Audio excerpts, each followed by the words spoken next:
Assalamualaikum warahmatullahi wabarakatuh. Innal hamdalillah nahmaduhu wa nasta'inuhu wa nastaghfiruh wa na'udzu billahi min shururi anfusina wa sayyiati a'malina. Man yahdihillahu fala mudilla lahu wa man yudlil fala hadiya lahu. Asyhadu an la ilaha illallah wahdahu la syarika lah. Wa asyhadu anna Muhammadan abduhu wa rasuluh.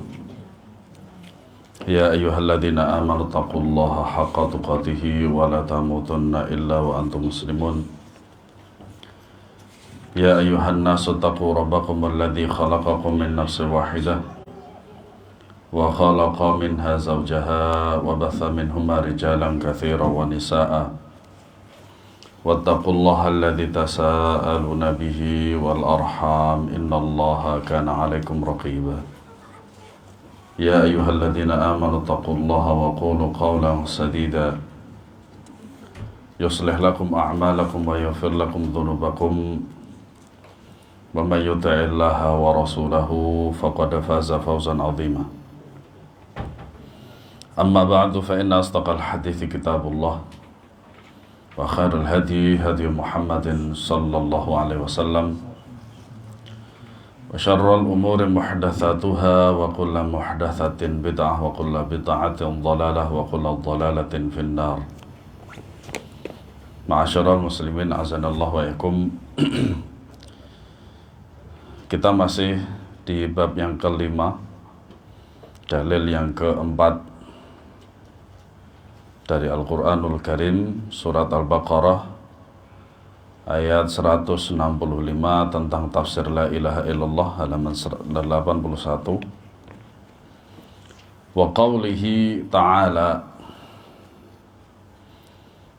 wa minan nasi man yattakhidhu min dunillahi andada yuhibbunahum ka hubbillah walladzina amanu ashaddu hubban lillahi walau yara alladzina zalamu idh yarawna al'adzaba anna al-quwwata lillahi jami'a wa anna allaha syadidul iqab.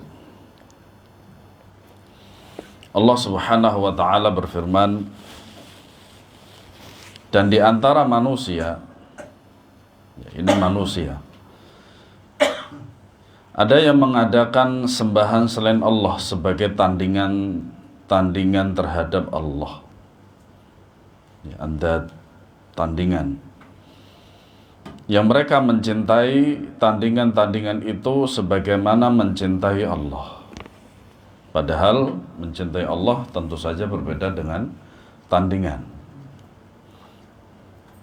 Seandainya orang-orang yang berbuat zalim itu mengetahui ketika mereka melihat siksa pada hari kiamat bahwa kekuatan itu hanyalah milik Allah. Nah, di dalam ayat ini juga sebagai pengingat kepada kita dan pengkhabaran Allah Subhanahu wa ta'ala kepada kita tentang keadaan orang-orang yang menyekutukan Allah Subhanahu wa ta'ala. Seandainya jika mereka itu diperlihatkan kepada mereka siksa pada hari kiamat kelak, bahwa kekuatan itu hanya milik Allah seluruhnya dan bahwa siksaan Allah amatlah dahsyat, maka niscaya mereka akan menyesal. Yang kita ketahui kenapa ayat ini oleh Syekh Muhammad bin Abdul Wahhab rahimahullah dimasukkan ke dalam bab kelima tentang tafsir la ilaha illallah. Yang kita ketahui bahwasanya tauhid yang kedua yaitu uluhiyah, yaitu tentang ibadah. Nah, di sini di antara ibadah yang disebutkan adalah mahabbah, yaitu cinta kepada Allah saja. Tidak cinta kepada tandingan-tandingan selain Allah. Dan juga di dalam ayat ini menceritakan pada kita tentang orang-orang yang berbuat syirik kepada Allah. Ya, sekiranya Allah tampakkan kepada mereka ya siksa tersebut, maka ya mereka akan menyesal nanti.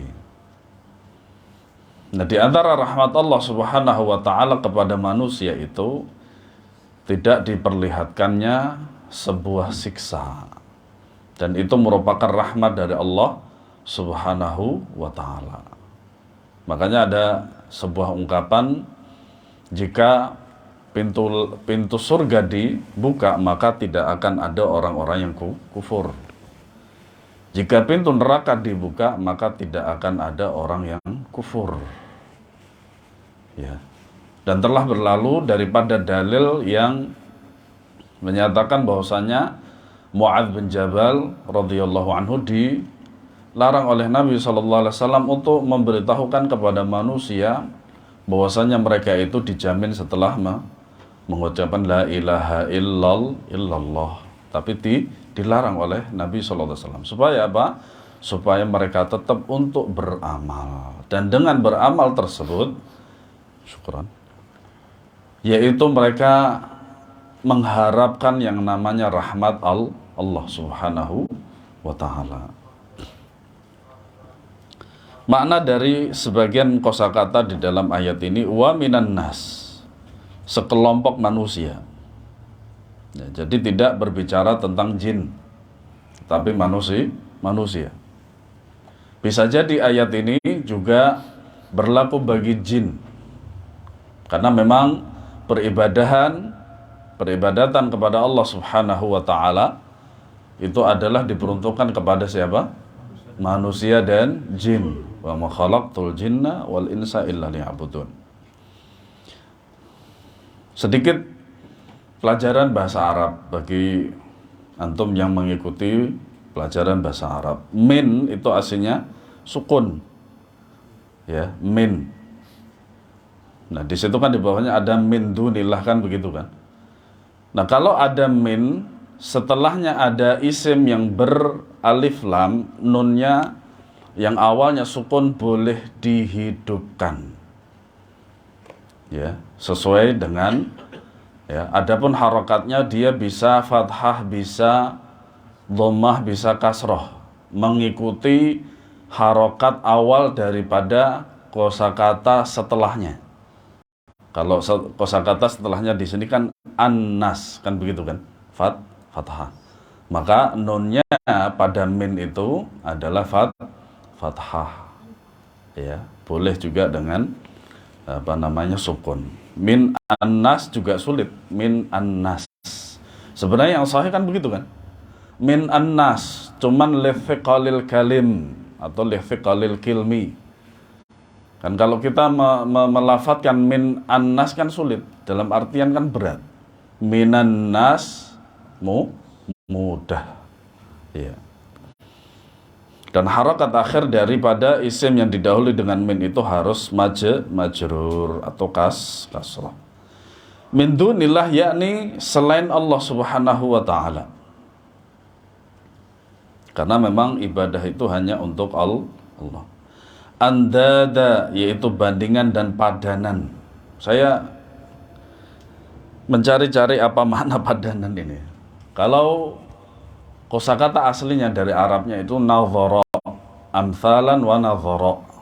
Wa nadhara itu saya mencoba untuk apa istilahnya? Otak-atik matuk, cok kali cok begitu. Padanan ini saya kira amthal, sama dengan amthal, yaitu bandingan. Ya. Yuhibbunahum, mereka mencintai tandingan-tandingan itu. Nah, inilah masalahnya di situ. Al-mahabbah itu hanya untuk Allah Subhanahu wa ta'ala. Makanya dalam ibadah itu ada 3 rukun. Ada 3 rukun. Pertama, mahabbah, cinta. Jadi ketika kita menjalankan sholat 5 waktu fardu, itu landasannya selain ikhlas adalah cinta. Ya, apapun ibadahnya haruslah dilandaskan berdasarkan cinta. Kita mencintai Allah Subhanahu wa taala. Kemudian yang kedua adalah ar-raja, yaitu pengharapan kepada Allah. Kita mengharap ketika kita beribadah kepada Allah Subhanahu wa taala betul-betul dijadikan sebagai hambanya dan diterima ibadah kita, dan kita berharap kepada Allah ikhlas. Kemudian khauf, yaitu takut. Ada dua kata, ada khauf, ada khasyah. Ya. Nah, kita takut kepada Allah Subhanahu wa taala atas siksaannya. Kita takut ibadah kita tidak diterima oleh Allah Subhanahu wa taala. Nah, tidak bisa dalam beribadah kepada Allah hanya dengan mahabbah, itu nanti akan menjadi orang-orang sufi. Ya. Makanya ada perkataan terkenal dari siapa? Rabi'ah Al-Adawiyah. Ya, bertahun-tahun lamanya saya mengenal dia sebagai tokoh sufiyah perempuan. Tapi teman kami Al-Ustadz Al-Akh Abu Ubaidah Muhammad Yusuf As-Sidawi, bahwasanya beliau adalah seorang wanita salafiyah, ya, dan akidahnya sahih. Ya, perkataan tersebut bahwasanya kita beribadah kepada Allah bukan mengharap surga dan tidak takut neraka, bukan begitu. Nah, ini perkataan yang sangat masyhur sekali. Ya. Al-mahabbah adalah keinginan dan perasaan senang kepada hal-hal yang engkau pandang dan sangka baik atau sangka baik. Kahubbillah, sebagaimana mencintai Allah, yakni mereka menyamakan selain Allah dengan Allah dalam kecintaan. Nah, inilah kesyirikan yang besar, ya, yang mengharuskan adanya ketundukan dan perendahan diri kepada yang dicintai. Kan biasanya begitu kan. Makanya ada ungkapan Arab, syifaul qulub liqa'ul mahbub. Syifaul qulub liqa'ul mahbub. Obat bagi orang yang mabuk kepayang itu adalah bertemu dengan yang dicintai. Ya. Nah, di sini mencintai tandingan-tandingan selain Allah seperti mencintai Allah. Nah, di sinilah kesyirikan yang nyata dan menafikan la ilaha illallah. Walau yara, seandainya mereka melihat, yakni seandainya mereka mengetahui tentang konsekuensi tersebut, idh yarawnal adzaba, waktu mereka melihat azab tersebut, yakni tatkala mereka benar-benar menyaksikan sendiri azab tersebut. Nah, disinilah diantara rahmat Allah Subhanahu wa taala, tidak diperlihatkan daripada azab tersebut supaya mereka mau mempelajari Islam dengan sebaik-baiknya. Annal quwwata lillah, sesungguhnya kekuatan hanyalah milik Allah, karena kemampuan dan kemenangan hanya milik Allah semata. Makna ayat secara global, Allah Subhanahu wa ta'ala menyebutkan keadaan orang-orang yang berbuat syirik terhadapnya. Nah, tentu saja kita ingin mengetahui ilmu lebih daripada pengetahuan tentang ini adalah tafsirnya di dalam tafsir Sa'di, Syekh Abdurrahman bin Nasir Sa'di, tafsir Ibnu Katsir dan lain sebagainya. Ya. Di dunia dan tempat kembali mereka di akhirat, ketika mereka mengadakan tandingan-tandingan dan padanan-padanan bagi Allah dengan menyamakan tandingan-tandingan tersebut dengan Allah dalam kecintaan. Tidak bisa para jamaah sekalian. Kecintaan kepada Allah Subhanahu wa ta'ala haruslah didahulukan daripada kecintaan kepada selain Allah. Ya. Dan itu terdapat sebuah contoh yang nyata daripada khalifah yang mulia Umar ibn al-Khattab.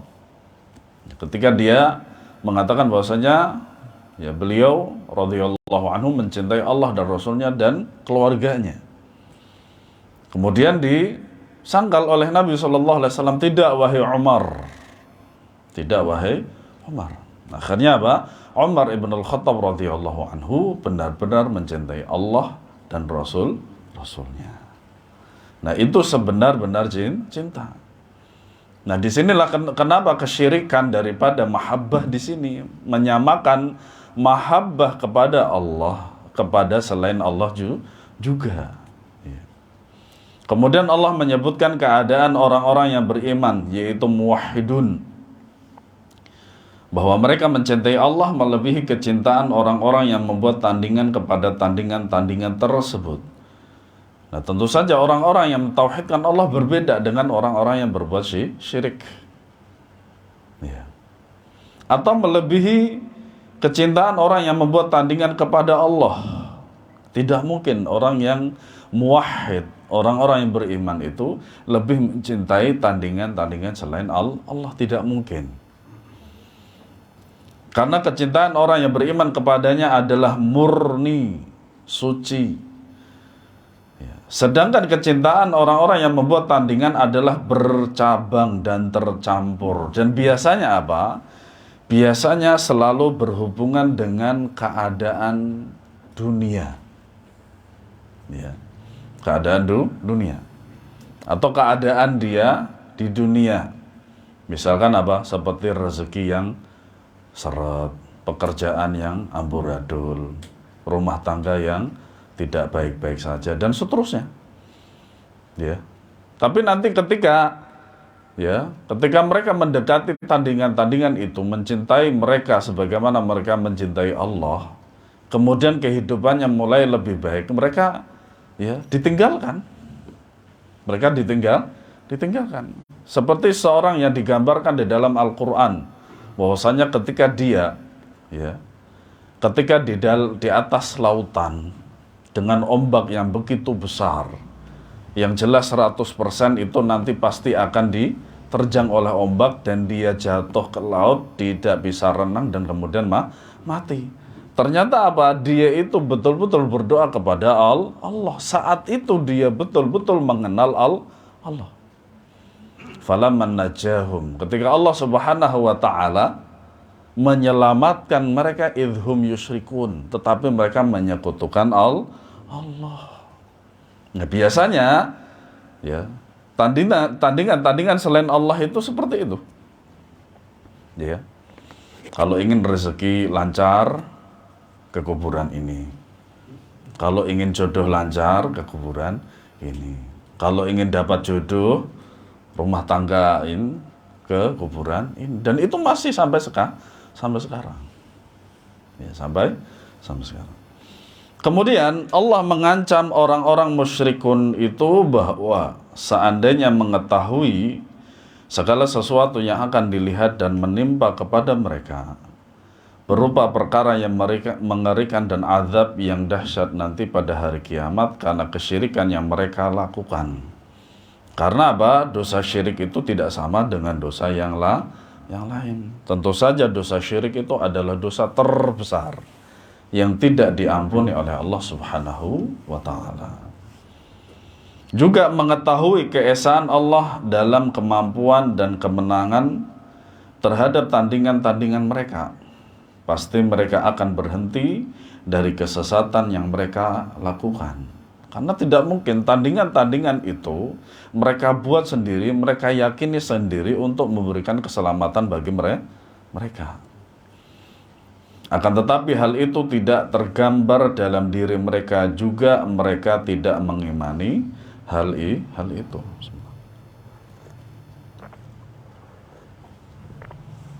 Hubungan antara ayat dan bab. Tapi selain itu, bahwasanya dalam ayat ini menerangkan tentang keadaan orang-orang yang beriman dan orang-orang yang mentauhidkan Allah. Ya. Tentu saja keadaan orang-orang yang beriman itu tidak sama dengan orang-orang musyrikun. Ya. Hubungan antara ayat dan bab. Ayat ini merupakan salah satu nas yang menjelaskan tafsir makna tauhid dan syahadah la ilaha illallah. Ya. Yaitu makna tauhid dan syahadat la ilaha illallah itu adalah pertama tentang kecintaan kepada Allah dalam beribadatan kepada Allah Subhanahu wa ta'ala. Kemudian orang-orang yang menyamakan kecintaan terhadap tandingan itu dengan Allah Subhanahu wa taala itu, maka Allah tidak mengampuni mereka dan mereka akan disiksa. Ayat ini menunjukkan bahwa siapa saja yang mengadakan tandingan-tandingan bagi Allah dan mencintai tandingan-tandingan itu sebagaimana kecintaan kepada Allah, berarti ia telah berbuat kesyirikan. Dan kecintaan kepada Allah ini merupakan kekhususan Allah. Dan tidak mungkin tentang kekhususan ini diberikan kepada selain Allah berupa makhluk. Sehingga dapat diketahui bahwa makna tauhid adalah mengesahkan Allah dengan kecintaan yang mengharuskan keikhlasan ibadah kepada Allah semata, perendahan diri dan ketundukan hanya kepadanya. Makanya orang-orang yang cinta kepada Allah itu tunduk. Tanda cinta kepada Allah yang benar itu adalah tunduk. Makanya ketika mereka sebagian orang-orang yang menjadikan tandingan-tandingan itu kecintaan yang sama dengan Allah, biasanya mereka itu tunduk kepada tandingan-tandingan tersebut. Nah, disinilah para jamaah sekalian, ketika satu pokok daripada akidah tersebut itu tersematkan kepada mereka, maka konsekuensi-konsekuensinya pun juga mengikuti. Maka disitulah berbahayanya suatu perkataan atau perbuatan yang menyelisihi daripada syariat Allah Subhanahu wa ta'ala. Faedah daripada ayat ini yang pertama, bahwa termasuk ke dalam makna tauhid dan syahadah la ilaha illallah, menunggalkan kecintaan kepada Allah dengan kecintaan yang mengharuskan adanya perendahan diri dan ketundukan. Perendahan diri itu hanya kepada Allah. Perendahan hati itu kepada manusia. Jangan kebalik. Nanti kalau perendahan diri nanti akan direndahkan serendah-rendahnya, bahkan akan menginjak-injak kepala. Nah, itulah salah dalam menempatkan. Perendahan hati kepada Allah nggak ada manfaatnya. Ya. Dan ketundukan, patuh dan taat. Tunduk itu patuh dan taat.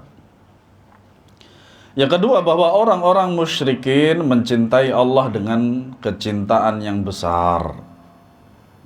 Ya, mereka mencintai Allah, tetapi cinta mereka itu tidak sesuai dengan apa yang Allah inginkan.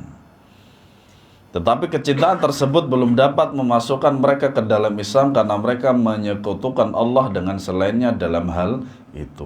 Maka mereka menyekutukan dalam rububiyah dan uluhiyah. Para jamaah sekalian, ini kan satu pokok daripada akidah, yaitu apa? Cinta tok. Tidak ada yang lain. Nah, disinilah ajibnya bahwasanya pada satu hal ini dapat merusak mereka.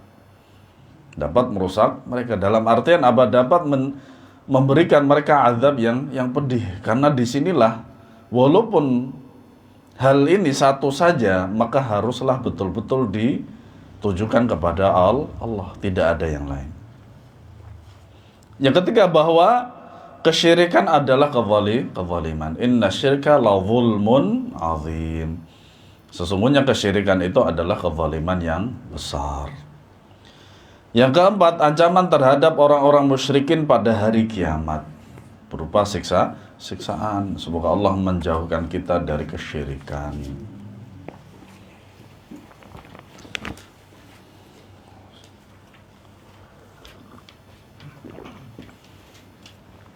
Wa fi sahih 'an Nabi sallallahu alaihi wasallam. Ya. Dalam sahih Muslim. Ya, hadis ini dalam sahih Muslim. An Nabi sallallahu alaihi wasallam annahu qala man qala la ilaha illallah wa kafara bima yu'badu min dunillah haruma maluhu wa damuhu wa hisabuhu 'ala Allah. Ya. Dalam as-sahih Dari Nabi SAW beliau bersabda, siapa saja yang mengucapkan la ilaha illallah dan mengingkari segala sesembahan selain Allah, haramlah harta dan darahnya, sedang hisabnya, ya, perhitungannya terserah kepada Allah. Hadis ini sahih, diriwayatkan oleh Imam Muslim nomor 23 dan Imam Ahmad dalam musnadnya jilid 3, hadis yang ke-472. Nah, ini hadis ini juga menjelaskan kepada kita tentang makna la ilaha illallah, syahadat la ilaha illallah, dan makna tauhid. Ya. Wa syarhu hadhihi tarjamati ma ba'daha minal abwab. Keterangan tentang bab ini akan datang pada bab-bab berikutnya. Ya. Wa fis sahih, yaitu sahih Muslim. Ya, sahih Muslim. Makanya syarat daripada hadis sahih itu diantaranya adalah syarat Imam Muslim. Makanya banyak sekali dalam hadis-hadis itu biasanya dengan ada istilah ala syartis syaikhaini, ya, atau dipisah ala syartil Bukhari atau ala syarti Muslim. Hadis ini sahih menurut syaratnya al-Imam Muslim, Bukhari atau Bukhari Muslim. Ya. Karena syarat sebuah hadis sahih itu antara Imam Bukhari dan Imam Muslim tidak sama. Ya, tidak sama. Tetapi ketidaksamaan daripada pensahihan tersebut tidaklah jauh. Karena apa? Karena antara Al-Bukhari dengan Muslim ini antara guru dan murid. Ya. Dan guru murid itu tidak melazimkan untuk satu pendapat. Ya.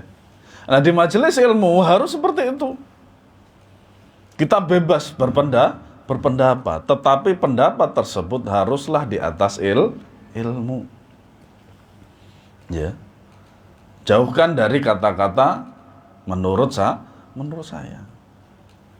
Kalau di atas ilmu, alhamdulillah. Kalau tidak, maka jangan. Nah, Imam Bukhari dan Imam Muslim ketika mensyaratkan sebuah hadis sahih itu tentu saja di atas ilmu. Ya. Kemudian haruma maluhu wa damuhu, menjadi haram harta dan darahnya. Artinya terlarang untuk mengambil harta dan membunuhnya berdasarkan hal yang tampak lahiriah dari orang tersebut. Makanya orang yang mengatakan la ilaha illallah, semuanya, darahnya, kehormatan yang 7 itu, ya, itu haram untuk ditumbangkan, diambil, dicuri, dan seterusnya. Kenapa demikian? Karena berharganya seorang Muslim. Dan itu bentuk penghormatan dari Allah Subhanahu wa Ta'ala kepada dia yang telah mengucapkan la ilaha illallah. Ya. Wa hisabuhu 'ala Allah, dan hisabnya terserah kepada Allah. Ya. Yakni Allah yang mengurusi hisab orang yang mengucapkan kalimat ini dan akan membalasnya sesuai dengan niat dan keyakinannya. Makanya di sana ada yang namanya pembatal Islam atau kalimat tauhid. Di antaranya membunuh. Jikalau membunuhnya itu mengatakan bahwasanya hukumnya halal, nah itu baru kafir. Ya. Mengingkari satu ayat daripada Al-Quran, ini kafir. Dan seterusnya. Tarjamah kitab dan al-bab adalah pembukanya. Yang dimaksud di sini adalah ucapan syekh, yaitu bab tafsir tauhid dan syahadah la ilaha illallah. Nanti akan dijelaskan oleh syekh lagi pada bab yang selanjutnya. Makanya kalimat terjemah itu sebenarnya dari sini. Terjemah, atau ini dalam istilah bahasa Indonesia adalah serapan. Kata serapan, at-tarjamah. Makna hadis secara global. Dalam hadis ini Nabi SAW menjelaskan bahwa membunuh atau mengambil harta seseorang tidaklah haram kecuali ada istithnaiyat, ya, dengan terkumpulnya 2 perkara. Jadi kalau terkumpul dua perkara ini haram, darahnya dan hartanya, atau secara keseluruhannya daripada seorang muslim tersebut itu haram. Yang pertama, ucapan la ilaha illallah walaupun untuk membela diri tidak masalah. Ya, ada seorang sahabat yang membunuh ketika dia berhadapan dengan orang-orang kafir Quraisy. Ya, si kafir ini kemudian dia mengucapkan la ilaha illallah. Kemudian oleh sahabat ini dibunuh. Karena apa? Untuk membela dirinya. Karena memang demikian. Orang yang mengatakan la ilaha illallah memang dijaga oleh agama, jiwanya, hartanya, dan seterusnya. Yang kedua, kufur terhadap segala sesuatu yang disembah selain Allah. Ya. Apabila dua perkara ini terdapat pada diri seseorang, kita wajib menahan diri terhadap orang tersebut secara zahir dan menyerahkan urusan batinnya kepada Allah. Entah dia itu beriman secara munafiqun, itu urusan Allah. Secara zahir kita menghukumnya secara zahir. Makanya Imam Asy-Syafi'i rahimahullahu taala mengatakan, ya, nahkumu 'ala dzawahir wa natawalla sarair. Nahkumu 'ala dzawahir, kita menghukumi secara zahir dari orang tersebut, wa natawallas sarair, dan kita menyerahkan secara batin tersebut kepada Allah. Apabila ia jujur dalam hatinya, Allah akan membalasnya dengan surga yang penuh dengan kenikmatan. Makanya kan perjanjian apa itu saya lupa.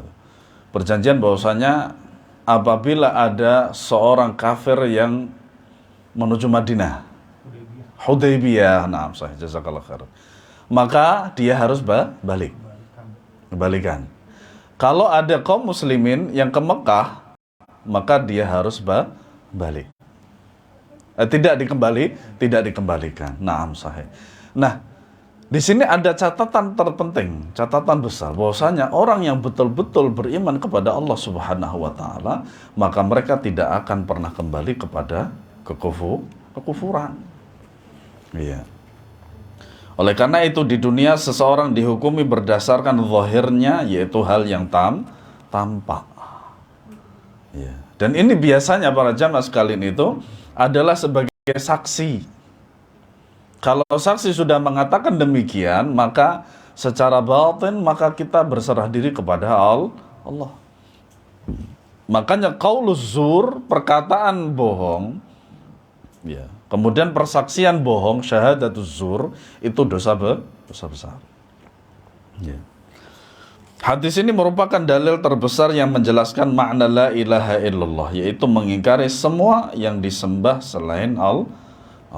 Makanya Al-Quran itu yang menafsirkan adalah hadis. Ya. Faedah hadis yang pertama bahwa makna la ilaha illallah adalah kufur kepada, ya, terhadap segala sesuatu yang disembah selain Allah, seperti patung-patung, kuburan, dan selainnya. Ya. Saya beberapa hari yang lalu melihat sebuah video di Facebook dan YouTube agama Sikh. Agama Sikh apa Sikh gitu. Sikh, ya. Ternyata di Indonesia juga ada. Pasar Baru, iya. Di luar Jawa juga ada, Pak. Saya lupa tapi di situ. Medan, ya? Iya. Ternyata selain daripada 5 agama yang diakui di Indonesia itu, ternyata banyak sekali agama-agama di Indonesia. Dan itu eksistensinya luar biasa. Karena adanya masyarakat setempat. Itu. Nah, ternyata agama Sikh ini perpaduan antara Hindu dan Islam. Antara Hindu dan Islam. Sholatnya dalam tanda kutip itu 3 kali saja. Kemudian juga di sana ada air suci yang dianggap sebagai salurannya daripada air sungai Gangga. Ini mirip seperti kaum muslimin yang mengatakan bahwasanya air sumur ini adalah salurannya dari Mekah, air Zam-Zam, ketemu perang perkara. Ya, padahal di sekitar Mekah dan Madinah itu pun, Madinah aja nggak nyampe loh. Itu Zam-Zam yang ada di Madinah itu, di masjid itu kan ambil dari Mekah. Kiriman dari Mekah, itu dari mana itu? Dulu ketika saya masih kecil itu, di Tasikmalaya itu ada gunung namanya apa? Bukan, Pak. Ada kuburannya Syekh Abdul Muhyi Pamijahan. Itu gua itu katanya kalau kita situ insya Allah nyampainya ke Mekah. Nah seperti itu loh para jamaah sekalian. Ini kan mengerikan sebenarnya. Akidah yang seperti ini mengerikan. Ya. Nah, yang kedua bahwa sekedar mengucapkan la ilaha illallah tanpa mengufuri sembahan selain Allah tidaklah mengharamkan darah dan harta seseorang. Jadi harus terkumpul dua syarat ini. Meskipun ia mengetahui makna dan mengamalkan kalimat tersebut, selama ia tidak menggabungkan sikap kufur terhadap segala sesuatu yang disembah selain Allah dengan pengucapan kalimat itu. Syarat yang namanya syarat itu mutlak. Ya. Yang ketiga, siapa saja yang mengatakan ketauhidan kepada Allah dan komitmen kepada syariat-syariatnya secara zahir, kita wajib menahan diri darinya sampai perkara-perkara yang menyelisihi hal tersebut tampak jelas darinya. Ditegakkanlah hukum Islam kepadanya. Nah, ini permasalahan fikih seperti apa? Seperti secara zahir jikalau dia mencuri maka dipotong tangan. Nah, bagaimana dengan sesuatu yang abstrak? Ya, diantaranya kesyirikan. Maka haruslah diminta sebuah keterangan darinya dan pengakuan. Al-bayyinatu 'alal mudda'i wal yaminu 'ala man angkar. Bukti itu harus diberikan dari orang yang mengaku-ngaku. Ya, dan sumpah itu bagi orang yang mengingkari. Ya. Misalkan begini. Ketika kita menghukumi orang yang beribadah di samping kuburan,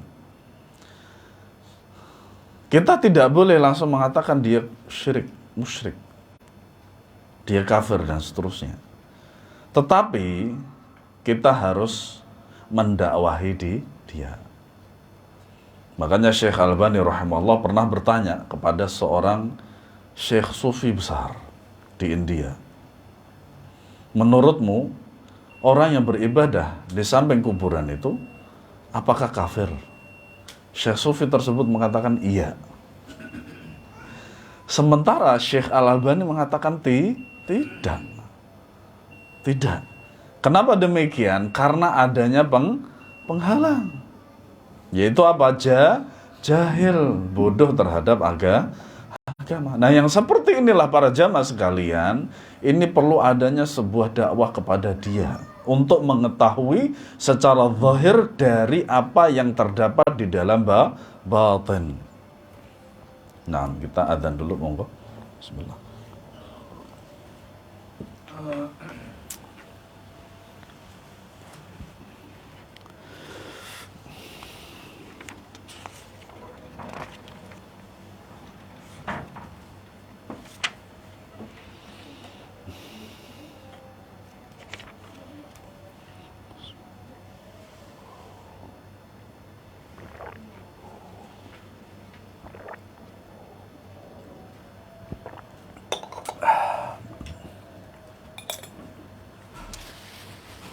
Allahu Akbar, Allahu Akbar, Allahu Akbar. Allahu Akbar, Allahu Akbar. Allahu Akbar. Asyhadu an la ilaha illallah. Asyhadu an la ilaha illallah.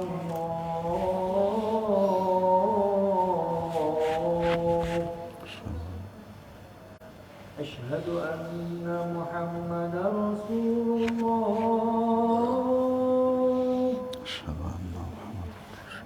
أشهد أن محمدا رسول الله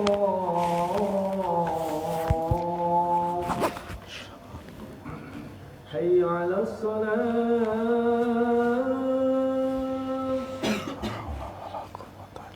حي على الصلاة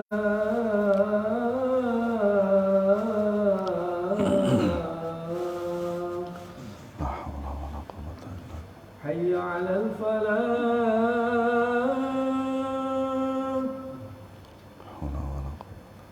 حي على الفلاح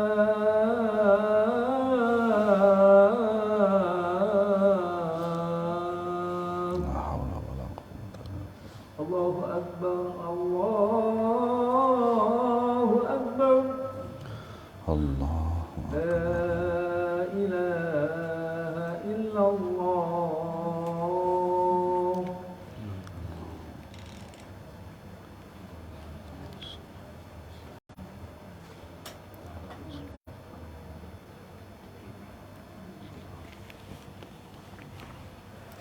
Bismillahirrahmanirrahim. Yang keempat, faedah yang keempat dari hadis ini, kewajiban untuk menahan diri dari seorang kafir jika dia memeluk Islam, ya, meskipun dalam keadaan perang, sampai perkara-perkara yang menyelisihi hal tersebut tampak jelas darinya. Nah, di sini kita juga melihat sebuah fenomena bahwasanya sebagian orang-orang yang masuk Islam ini tidak begitu mendalami Islamnya. Dulu ketika saya masih di Saudi itu sering mendengar dari orang-orang, ya, terutama tetangga kita Filipina, kemudian sebagian India, Bangladesh dan seterusnya.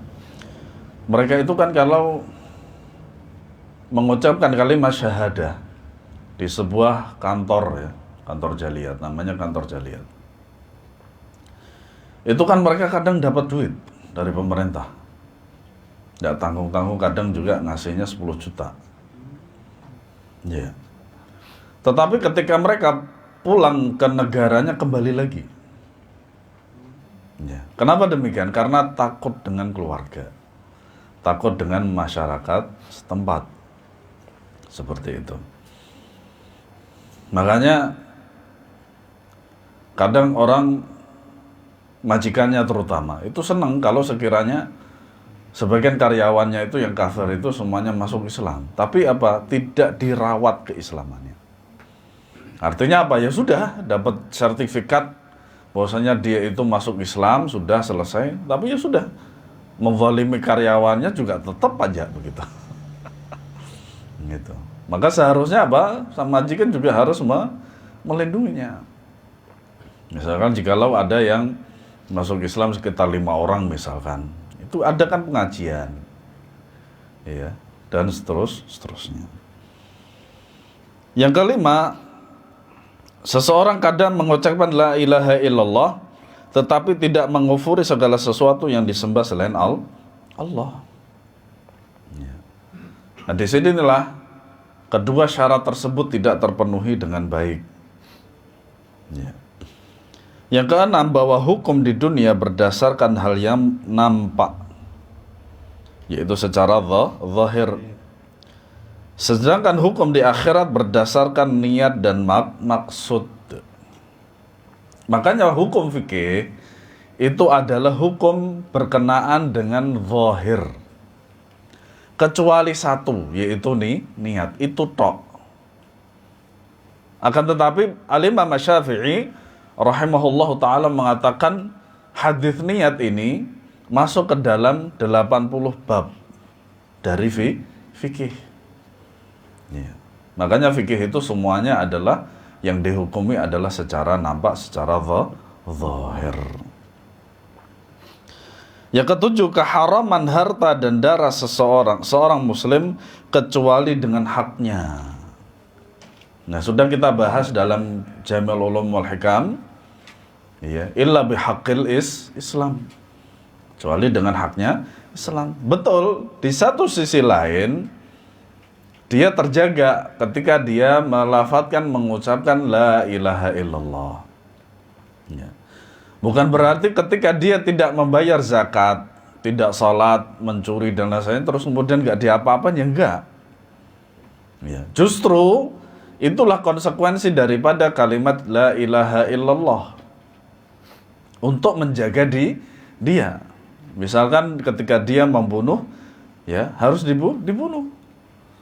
Ya, dengan demikian Allah Subhanahu wa taala mengatakan walakum fil qisasi hayatu ya ulil albab. Di dalam qisas tersebut terdapat sebuah kehidupan. Sebuah kehidupan. Makanya orang yang akan membunuh itu, berbuat keburukan itu akan pikir panjang. Iya, pikir panjang. Di Korea itu dari tahun 1970 kalau tidak salah, atau mungkin 1950, itu sudah ditiadakan yang namanya hukuman mati. Padahal di sana itu psikopat banyak banget. Makanya kan banyak sekali ya drama Korea itu yang menceritakan tentang psikopat banyak banget. Nah, Indonesia baru akhir-akhir ini itu mengikuti mereka. Itu. Nah, parlemen di sana itu menetapkan adanya hukuman mati. Ternyata pada tahun itu 1950 itu ditiadakan. Kadang satu orang tuh bunuh nggak cukup 5 orang, 10 orang lebih. 10 orang dibunuh dan seterusnya. Dan kebanyakan yang dibunuh itu bukan kayak kita laki-laki yang masih gagah, tegap, kuat, enggak. Perempuan, anak kecil, atau yang orang yang sudah umurnya 80 tahun. Seperti itu. Iya. Nah, akhirnya dia di penjara. Penjaranya seumur hidup. Yang sebenarnya memang itu siksaan di dunia sebenarnya gitu. Tapi ya gitulah. Buatan orang-orang kafir itu tidak membuat jerak sebenarnya. Berbeda dengan hukuman di dalam Islam. Ya. Makna perkataan penulis, keterangan tentang bab ini terdapat pada bab-bab berikutnya. Adalah bahwa yang datang pada bab-bab setelah ini menerangkan tauhid dan menjelaskan makna la ilaha illallah serta menerangkan sekian banyak bentuk kesyirikan baik besar maupun kecil, juga menjelaskan hal-hal yang bisa mengantar kepada kesyirikan berupa sikap ghulu dan bid'ah-bid'ah yang wajib ditinggalkan sebagai kandungan kalimat la ilaha illallah. Makanya kitab ini disebut sebagai kitab tauhid. Bahkan kitab-kitab yang tidak bermakna dinamai kitab tauhid pun, seperti kitab As-Sunnah misalkan, Ushulus Sunnah, Sharihus Sunnah, itu kebanyakannya adalah kitab-kitab yang berbicara masalah manhaj dan akidah. Nah, para ulama menjelaskan kenapa kitab tauhid itu ada yang dinamakan dengan kitab As-Sunnah. Nah, As-Sunnah menurut ulama akidah itu adalah as-sirah at-tariqah, perjalanan dan jalan. Yang dimaksud apa? Jadi perjalanan Nabi SAW mulai beliau diutus sebagai Nabi sampai beliau wafat itu adalah apa? Pertama, mendakwahkan tauhid. Satu. Kedua, beliaulah yang memberikan penjelasan tentang tauhid, mengajarkannya kepada para sahabat, diriwayatkannya dari mereka, kemudian sampailah kepada kita. Yang ketiga, Nabi SAW ini telah merealisasikan tauhid tersebut. Sehingga ketika kita membaca kitab tentang manhaj dan akidah, kita akan melihat bahwasanya apa? Nabi SAW itu semua kehidupannya adalah penuh dengan ketauhidan. Hal ini semakna dengan yang dikatakan oleh Ibnul Qayyim al-Jauziyah rahimahullah ta'ala. Beliau mengatakan seluruh Al-Quran itu intinya adalah tauhid. Makanya para jamaah sekalian, yang antum yang kita baca dan kita pelajari sampai akhir nanti ini adalah berbicara tentang tauhid. Ya, sampai halaman banyak ini. 600 lebih ya. 611. Ini kalau bukan terjemah tentu saja ini kitabnya tipis. Setengah dari kitab ini gitu. Ya, seperti itu. Makanya apa? Kita harus berkali-kali ya, berulang-ulang membaca kitab tauhid. Entah itu yang ringan-ringan seperti usul tsalatsa. Ya, kitab tauhid. Ini kitab tauhid sudah banyak yang mensyarah. Karena pertama, ungkapan-ungkapannya sangat mudah. Makanya Syekh Muhammad bin Abdul Wahhab itu kan dari Najd. Najd itu ada dua. Najd di Saudi Arabia dan Najd di Irak. Nah, Najd itu di Saudi Arabia itu adalah bahasanya yang paling mudah.